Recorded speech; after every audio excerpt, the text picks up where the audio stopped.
નમસ્કાર વિદ્યાર્થી મિત્રો, આજના લેક્ચરની અંદર આપણે જોવાનું છે સૂચકાંકનું પરિવર્તન. સૂચકાંકનું પરિવર્તન બે રીતે થાય. પહેલી રીત જે તમને સમજાવેલી છે કે અચલ આધારના સૂચકાંકનું પરંપરિત આધારના સૂચકાંકમાં પરિવર્તન.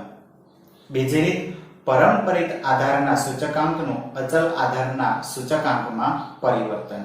આ બે રીત વડે આપણે સૂચકાંકનું પરિવર્તન કરી શકીએ છીએ.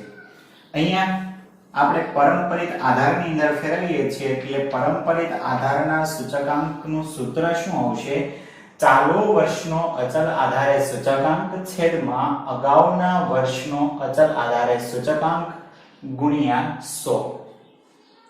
તો આ સૂત્રની મદદથી આપણે અચલ આધારના સૂચકાંકનું પરંપરિત આધારના સૂચકાંકમાં પરિવર્તન શીખીશું. તો એનું ઉદાહરણ નંબર 8 આપેલું છે. ઉદાહરણ નંબર 8 શું કહે છે? એક રાજ્યમાં હુનર ઉદ્યોગના ઉત્પાદનના નીચે આપેલ અચલ આધારની રીતે મેળવેલા સૂચકાંકનું પરંપરિત આધારના સૂચકાંકમાં પરિવર્તન કરો. પહેલા આપણને કહી દીધેલું છે શું? તો કે પરંપરિત આધારના સૂચકાંકમાં પરિવર્તન કરો. આ શબ્દ આપેલો હોય એટલે સમજી લેવાનું કે આપણે સૂચકાંકનું પરિવર્તન કરવાનું છે. તો વિદ્યાર્થી મિત્રો, વર્ષ આપેલા છે આપણને 2009, 2010, 11, 12, 13, 14. અચલ આધારે સૂચકાંક આપેલો છે 120, 132, 96, 144, 138, 108. તો એને શેમાં ફેરવવાનું છે? પરંપરિત આધારના સૂચકાંકમાં ફેરવવાનું છે. તો એનું સૂત્ર આવશે પરંપરિત આધારે સૂચકાંક બરાબર પરંપરિત આધારે સૂચકાંક બરાબર ચાલુ વર્ષનો અચલ આધારે સૂચકાંક. મારે જગ્યા નથી ના હોવાને કારણે હું ટૂંકમાં લખું છું છેદમાં અગાઉના વર્ષનો અચલ આધારે સૂચકાંક ગુણ્યા 100. આની મદદથી આપણે દાખલાની ગણતરી કરીશું. ચલો સૌપ્રથમ આપણે પહેલા વર્ષની વાત કરીએ. ચલો પહેલા વર્ષની અંદર તો કે વર્ષ 2009. વર્ષ 2009 નો પરંપરિત આધારે સૂચકાંક આપણે કેટલો લેશું? વર્ષ 2009 નો પરંપરિત આધારિત સૂચકાંક 100 લેશું. કેટલો લેશું? 100. ચલો એનું કારણ શું છે? કારણ કે એનું કારણ એ છે બે નોંધો આપેલી છે આના માટે. જ્યારે પણ દાખલાની અંદર તમને આધાર વર્ષનો ઉલ્લેખ કરેલો ન હોય, નોંધ નંબર એવું કે છે કે આધાર વર્ષનો ઉલ્લેખ કરેલો ન હોય, ઉલ્લેખ કરેલ ન હોય ત્યારે પ્રથમ વર્ષનો પરંપરિત સૂચકાંક હંમેશા 100 લેવામાં આવે છે. કેટલો લેવામાં આવે છે? 100. જો આ દાખલાની અંદર ક્યાંય તમને ઉલ્લેખ કરેલો નથી તો એટલા માટે પ્રથમ વર્ષનો જે સૂચકાંક છે એ કેટલો લેવામાં આવશે? 100. ત્યાર પછી વર્ષ 2010 પ્રમાણે જોઈએ, ચાલુ વર્ષનો કેટલો ગણાશે? 132 છેદમાં અગાઉના વર્ષનો અચલ આધારે સૂચકાંક 120 ગુણ્યા 100 બરાબર આનો જવાબ કેટલો આવશે? 110. 2011 માટે ગણતરી કરીએ, ચાલુ વર્ષનો કેટલો આપેલો છે? 96 છેદમાં અગાઉના વર્ષનો કેટલો થશે? 132 ગુણ્યા 100 બરાબર જવાબ કેટલો આવશે? 72.73. 72.73. 2012 માટે ગણતરી કરીએ તો 144 ના છેદમાં અગાઉના વર્ષનો કેટલો આવશે? 96 ગુણ્યા 100. 144 ભાગ્યા 96 ગુણ્યા 100 કરશો એટલે જવાબ કેટલો આવશે? 150. ત્યાર પછી વર્ષ 2013 માટે ગણીએ, 138 અગાઉનો વર્ષનો અચલ આધારે સૂચકાંક 144 ગુણ્યા 100 બરાબર 95.83. વર્ષ 2014 માટેની ગણતરી કરીએ તો કે ચાલુ વર્ષનો કેટલો ગણાશે 108, અગાઉના વર્ષનો કેટલો ગણાશે 138 ગુણ્યા 100 બરાબર જવાબ કેટલો આવશે 78.26. તો આ આપણો થયો પરંપરિત આધારે સૂચકાંક કઈ રીતનાનો હશે. એમાં નોંધ નંબર 1 નો આપણે ઉલ્લેખ કરેલો છે કે આધાર વર્ષનો ઉલ્લેખ કરેલ ન હોય ત્યારે પ્રથમ વર્ષનો પરંપરિત સૂચકાંક હંમેશા કેટલો લેવામાં આવશે 100 લેવામાં આવશે.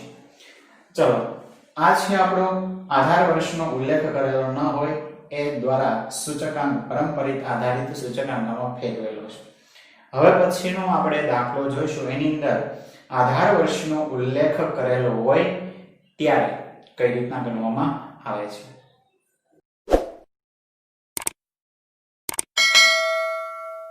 હવે આપણે જોવાનું છે તો કે અચલ આધારના સૂચકાંકનું પરંપરિત આધારના સૂચકાંકની અંદર નોંધ નંબર આપણે 2 એપ્લાય કઈ રીતના કરવી એના વિશે. ચલો એનું એ જ વાતચીત છે આપણને, પરંતુ ખાલી ફક્ત ફેરફાર એટલો છે કે આધાર વર્ષ 2008 એટલે એનો મતલબ એમ કે આધાર વર્ષનો અહીંયા ઉલ્લેખ કરેલો છે. તો આપણી નોંધ નંબર 2 શું કહે છે? નોંધ નંબર 2 જો આધાર વર્ષનો ઉલ્લેખ કરેલો હોય, શું કીધું મેં? જો આધાર વર્ષનો ઉલ્લેખ કરેલો હોય,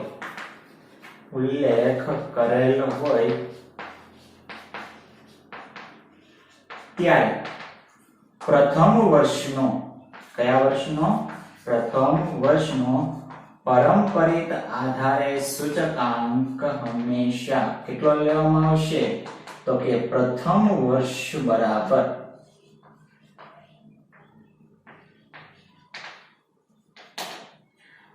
પ્રથમ વર્ષનો સૂચકાંક લેવામાં આવે છે. બે નોંધ આપેલી છે. પહેલી નોંધ આપણે જોઈ ગયા કે આધાર વર્ષનો ઉલ્લેખ કરેલો ન હોય ત્યારે પ્રથમ વર્ષનો પરંપરિત આધારે સૂચકાંક આપણે કેટલો લીધો હતો? 100. જ્યારે દાખલાની અંદર આધાર વર્ષનો ઉલ્લેખ કરેલો હોય ત્યારે પ્રથમ વર્ષનો પરંપરિત સૂચકાંક કેટલો લેવામાં આવશે? તો કે પ્રથમ વર્ષનો જે સૂચકાંક હોય તે. ચલો દાખલાની શરૂઆત કરીએ. એક રાજ્યમાં હુનર ઉદ્યોગના ઉત્પાદનના નીચે આપેલ અચલ આધારની રીતે મેળવેલા સૂચકાંકનું પરંપરિત આધારના સૂચકાંકમાં પરિવર્તન કરો. આધાર વર્ષ આપેલું છે 2008, વર્ષ આપેલા છે 2009 થી લઈને 2014 સુધી. અચલ આધારનો સૂચકાંક આપેલો છે, એને આપણે શેમાં ફેરવવાનું છે?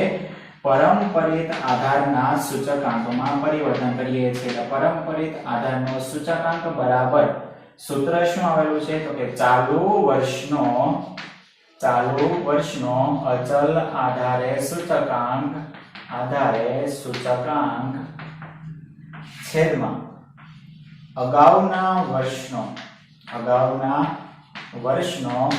અચલ આધારે સૂચકાંક ગુણ્યા 100. રેડી? આ એનું સૂત્ર છે. ચલો પહેલી વાત કરીએ 2009 માટે.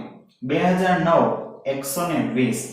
હવે જો દાખલાની અંદર આધાર વર્ષનો ઉલ્લેખ કરેલો છે કેટલો? 2008. હવે 2008 ની આપણે માહિતી જુઓ તો ક્યાંય આપેલી છે નહીં, તો એટલા માટે નોંધ નંબર 2 એપ્લાય થશે. નોંધ નંબર 2 નો આપણે ઉલ્લેખ કરવાનો છે. તો કે આધાર વર્ષનો ઉલ્લેખ કરેલો હોય ત્યારે પ્રથમ વર્ષનો સૂચકાંક અચલ આધારે સૂચકાંક જ આવશે. પ્રથમ વર્ષનો જે સૂચકાંક હોય એ જ સૂચકાંક આપણે લેવામાં આવશે. એટલે પહેલા વર્ષની અંદર કેટલો આવશે? 120. બસ આ એક બાબત ખાસ ધ્યાનમાં લેવી. જ્યારે પણ આધાર વર્ષનો ઉલ્લેખ કરેલો ન હોય ત્યારે પ્રથમ વર્ષ માટે કેટલો લઈ લેવાનો? 100, અને ઉલ્લેખ કરેલો હોય તો ત્યારે જે હોય તે જ લેવાનો છે. 120 આપેલો છે તો 120. 2010 ની ગણતરી કરીએ. ચાલુ વર્ષનો કેટલો આવશે? 132. આધાર વર્ષનો એટલે કે અગાઉનો વર્ષનો આવશે 120 ગુણ્યા 100. ચાલો 132 ભાગ્યા 120 ગુણ્યા 100 કરશો એટલે જવાબ કેટલો આવશે? 110. ત્યાર પછી 2011 માટે 96/132 ગુણ્યા 100 બરાબર એનો જવાબ કેટલો આવશે? 96 ભાગ્યા 132 ગુણ્યા 100 એટલે આવશે 72.73. ત્યાર પછી 2012 માટે 144 ભાગ્યા 96 ગુણ્યા 100 બરાબર કેટલો આવશે 150. 2013 માટે 138 ભાગ્યા 144 ગુણ્યા 100 બરાબર 95.83. અને છેલ્લા વર્ષ માટે 2014 માટે 108 ભાગ્યા 138 ગુણ્યા 100 બરાબર 78.26. તો આ રીતના આપણને નોંધ નંબર 2 એટલે આધાર વર્ષનો ઉલ્લેખ કરેલો હોય ત્યારે અચલ આધારના સૂચકાંક પરથી પરંપરિત આધારના સૂચકાંકમાં ફેરવવામાં કઈ રીતના આવે એના વિશે છે. હવે પછી આપણે બીજો ભાગ જોઈશું તો કે પરંપરિત આધારના સૂચકાંકનું અચલ આધારના સૂચકાંકમાં પરિવર્તન કઈ રીતના થાય છે તેના વિશે.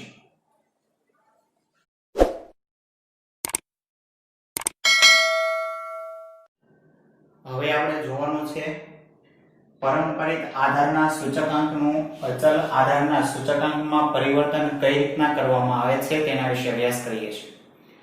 અગાઉ આપણે જોયું એ મુજબ કે અચલ આધારનું પરંપરિત આધારના સૂચકાંકમાં આપણે પરિવર્તન કર્યું.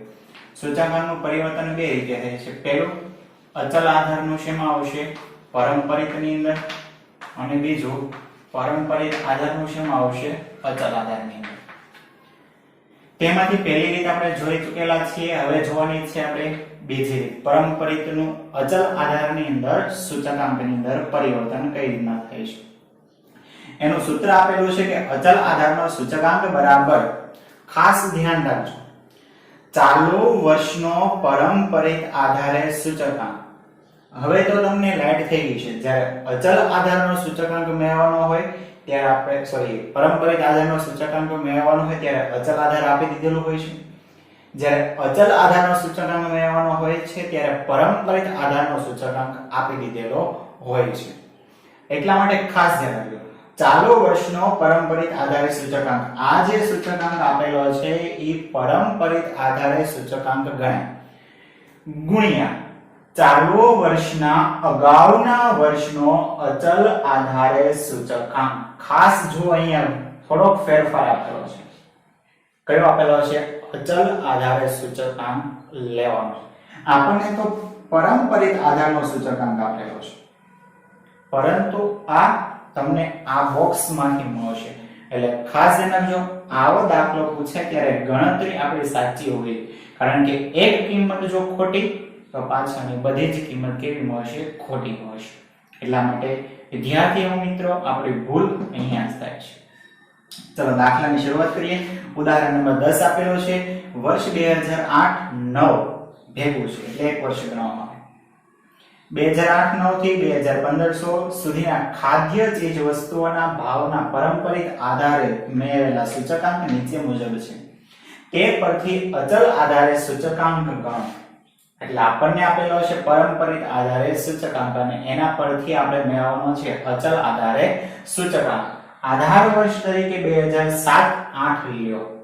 ખાસ ધ્યાન રાખો, પરંપરિત આધારના સૂચકાંકનું અચલ આધારના સૂચકાંકમાં જ્યારે પણ પરિવર્તન કરો ત્યારે આધાર વર્ષનો ઉલ્લેખ કરેલો હોય કે આધાર વર્ષનો ઉલ્લેખ કરેલો ન હોય, પ્રથમ વર્ષની અંદર જે સૂચકાંક આપેલો છે એ જ સૂચકાંક તમારો જવાબ આવશે. રેડી?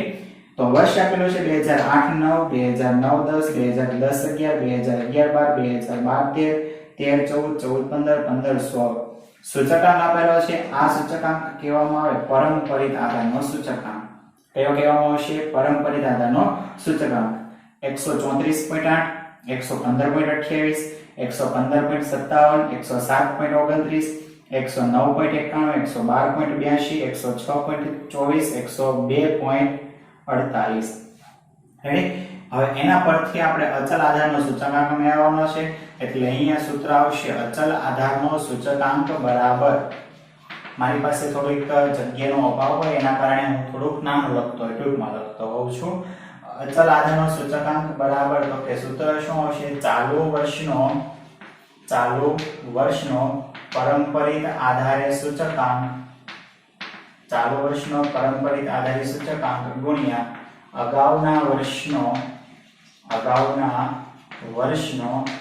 અચલ આધારે સૂચકાંક ભાગ્યા 100. આ કિંમત પ્રમાણે આપણને કિંમત મળશે. ચલો હવે આપણે અહીંયા હું ખાસ નોંધ લખી દઉં છું તમારે યાદ રાખવા પૂરતી કે જ્યારે પણ પરંપરિત આધારે સૂચકાંક આપેલ હોય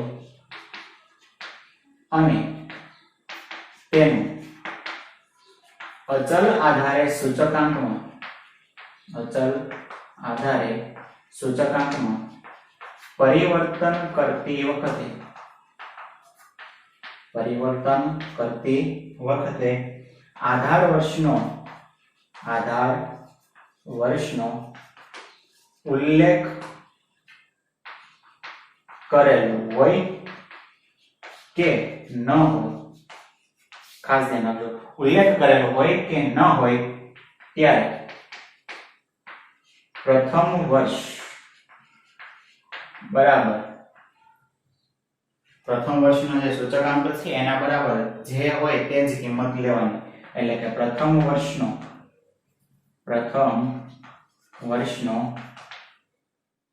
પારંપરિક સૂચકાંક લેવો.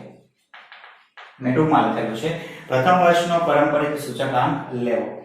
ચલો અહીંયા આપણને ક્યાંય તમને આધાર વર્ષનો ઉલ્લેખ કરેલો દેખાય તો કે હા અહીં જો આધાર વર્ષ 2007 અને 2007-8 ની કોઈ કિંમત હોય નહીં, અથવા તો એ કિંમત નથી આપી તો એ પ્રથમ વર્ષનો જે સૂચકાંક છે એ જ લઈ લેવામાં આવશે. એટલે પહેલાની કિંમત આવશે 134.8. ત્યાર પછી 2009-10 આના માટે ગણીએ તો કે ચાલુ વર્ષનો પારંપરિક આધારિત સૂચકાંક કેટલો આવેલો છે 115.28. અગાઉના વર્ષનો અચલ આધારિત, અગાઉનું વર્ષ એટલે કે આનું અગાઉનું વર્ષ આ થશે, એનો અચલ આધારિત સૂચકાંક કેટલો આપેલો છે 134.8 ભાગ્યા 100.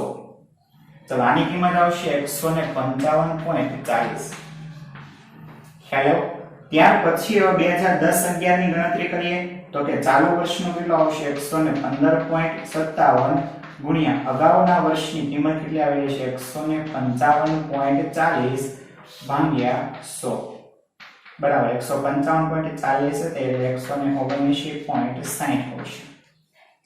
ત્યાર પછી 2011-12 માટેની ગણતરી કરીએ 107.29 ગુણ્યા અગાઉના વર્ષની કિંમત કેટલી આવેલી છે 179.60 ભાગ્યા 100 બરાબર 192.69. ત્યાર પછી 2012-13 ની ગણતરી કરીએ ચાલુ વર્ષ માટે કેટલો ગણાશે 109.91 ગુણ્યા અગાઉના વર્ષની કિંમત કેટલી આવેલી છે 192.69 ભાગ્યા 100. ચાલો 109.91 ગુણ્યા 192.69 ભાગ્યા 100 કરીશ એટલે જવાબ કેટલો આવશે 211.79. ત્યાર પછી 2013-14 માટેની ગણતરી કરીએ તો કે 112.80 ગુણ્યા અગાઉના વર્ષની કિંમત કેટલી આપેલી છે 211.79 ભાગ્યા 100 બરાબર કિંમત કેટલી આવશે 238.9. 2014-15 માટે ગણતરી કરીએ 106.24 ગુણ્યા અગાઉના વર્ષની કિંમત કેટલી આપેલી છે 238.9 ભાગ્યા 100 બરાબર કિંમત કેટલી આવશે 253.81. 2015-16 માટે ગણતરી કરીએ 102.48 ગુણ્યા અગાઉના વર્ષની કિંમતની વાત કરીએ 253.81 ભાગ્યા 100 બરાબર કિંમત કેટલી આવશે 260.10. તો આ રીતના આપણે અચલ આધારના સૂચકાંકમાં પરિવર્તન કરી શકીએ છીએ. બંને રીત આપણે જોઈ લીધેલી છે. અચલ આધારના સૂચકાંકનું પારંપરિક આધારના સૂચકાંકમાં પરિવર્તન કઈ રીતના થાય છે તેના વિશે અને પારંપરિક આધારનું અચલ આધારના સૂચકાંકમાં પરિવર્તન કઈ રીતના થાય છે તેના વિશે. જો તમને વિડીયો ગમે તો લાઈક કરો, ચેનલને સબસ્ક્રાઇબ કરો.